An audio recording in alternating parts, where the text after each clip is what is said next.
things you're going to need to make flour tortillas: 4 cups all-purpose flour, 1½ cups hot milk, 1/2 cup powdered milk, 3 tablespoons vegetable oil, 1 tablespoon vegetable shortening or manteca, 1/4 teaspoon baking powder, 3 teaspoons salt, 4 tablespoons vital wheat gluten, and 4 tablespoons dough conditioner. Those last two are optional. The reason we use the vital wheat gluten is I found that it provides a ton of structure, and then the dough conditioner actually prevents it from springing back, which is a good thing when you're rolling out tortillas. Put all those dry ingredients into a mixing bowl and get your wire attachment, your wire whisk attachment, put in your fat. Then you're going to want to crank it up just a little bit, not so it flings the flour all over the place.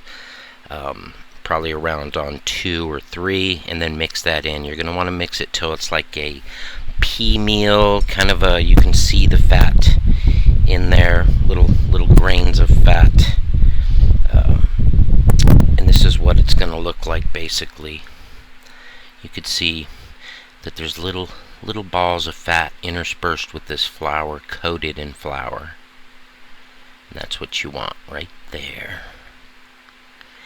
Then you're going to put your dough hook attachment, get rid of your whisk, put your dough hook attachment on there, and then you're going to add your hot milk.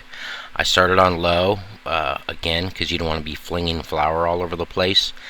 I go with half of the warm milk, warm or hot milk, and then I crank it up to around 2 or 3 just to get it going. It starts pulling all the flour off the sides there. And you'll see here it'll start incorporating it. When it starts to look too dry, just like that, then you're going to want to add the rest of your milk. You can see now it's just sucking that flour right off the sides of the bowl. So that's when I say, okay, time for some more wet stuff. Put it in there, and you could crank it up again. You're going to want to do it until it comes off the side of the bowl, basically. It's going to incorporate everything in there. You can do it with your hands if you want, but I'm not that motivated. You can see right here. There you go. That's what you want it to look like. Pull it off there, put it in a ball, roll it up, just like that. And you're going to see, watch, I'll touch this, and you'll see it doesn't spring back like it normally would after being just mixed, and that's because of the dough conditioner. Again, that's optional. You don't have to use that. It also provides for a longer shelf life on it. I get a good week out of tortillas. Cover it up. Cover the bowl, let it sit for 30 minutes. Cover it, don't touch it, don't even look at it. Stop looking at it. Alright, now you're going to want to put it in little balls. Rip it apart, golf ball sized balls. Then you're going to take those balls, put them back in the bowl. And I like to squeeze them from the bottom like this, like you're making a ball of pizza dough. And that's what it should look like, nice and smooth, just like that, no lumps or anything. Put them back in the bowl after you do that. Put some flour on it so they don't stick, not a bunch, just a little bit, and cover it up. And then don't look at that either. Leave it alone. Don't touch it. I don't know why I'm touching it, but just push it off to the side, let it sit for another 20 minutes. Now you can roll these out 2 ways. I'm going to show you both of them. Mona's going to do this way.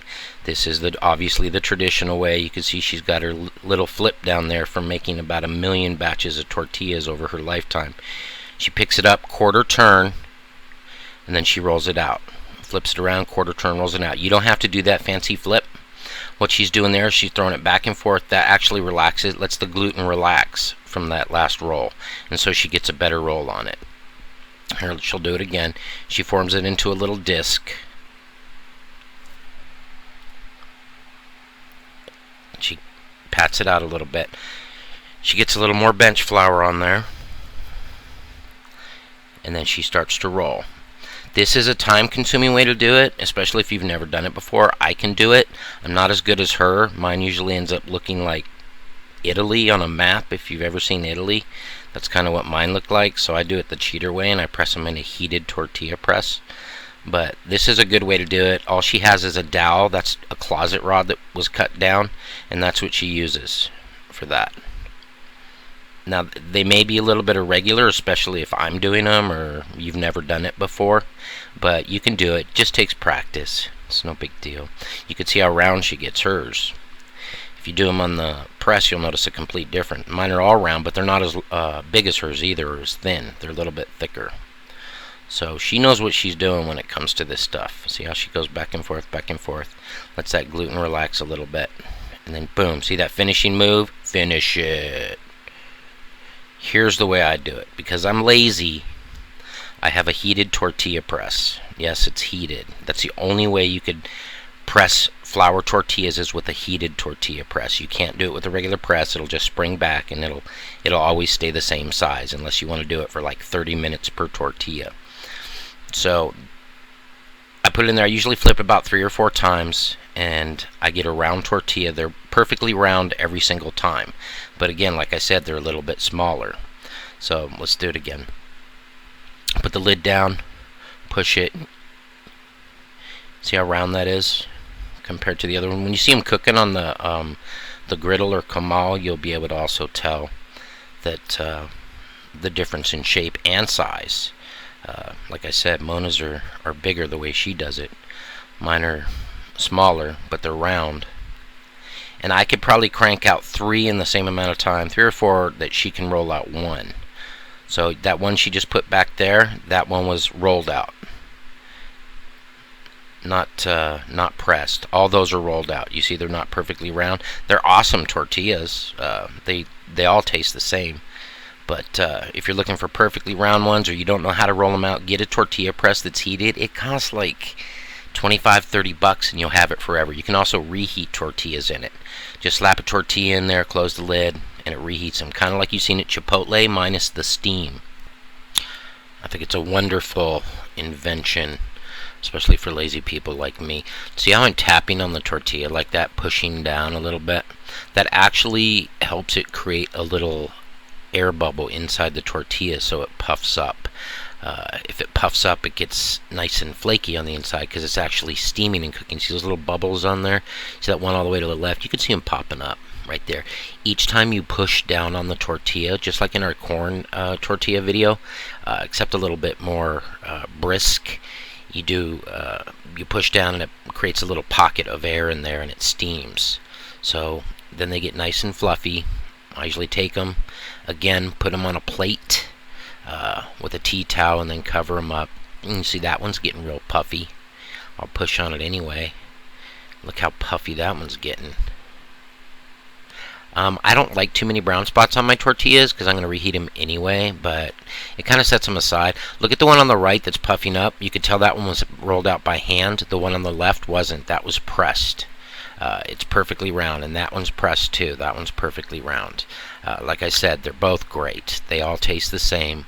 Don't discriminate on some weird looking tortilla just because it ain't perfectly round. Cover them up, keep them warm, steamy. There we go. Press again. You don't have to press. That's just what I've seen after watching many Hispanic women in videos doing making tortillas. They'll press. You can see how puffy that is. And so I just adopted that. Whatever I saw that worked, I would take as my own. That's a great way to learn how to do this stuff. Look how fluffy that is. Check the other side. Put it in the towel. So you get, I don't know, you get it over a dozen tortillas out of that, which is pretty good. And again, fresh tortillas are so much better than store-bought tortillas. They're not going to last as long. Even that dough conditioner, it helps them last about a week, but you only get about a week out of it before they get all crispy and hard and everything. I don't know if you've ever made tortillas and they get all brittle because they don't have anything in them. Perfect. These ones are good. Look at see the flakiness of that? These are really malleable too. You can see how they, like there's 2 layers where they steamed inside. That's what you want. They're a little puffy. That's why I only use that 1/4 teaspoon of baking powder, because I didn't want them to puff up too much. But that's it right there.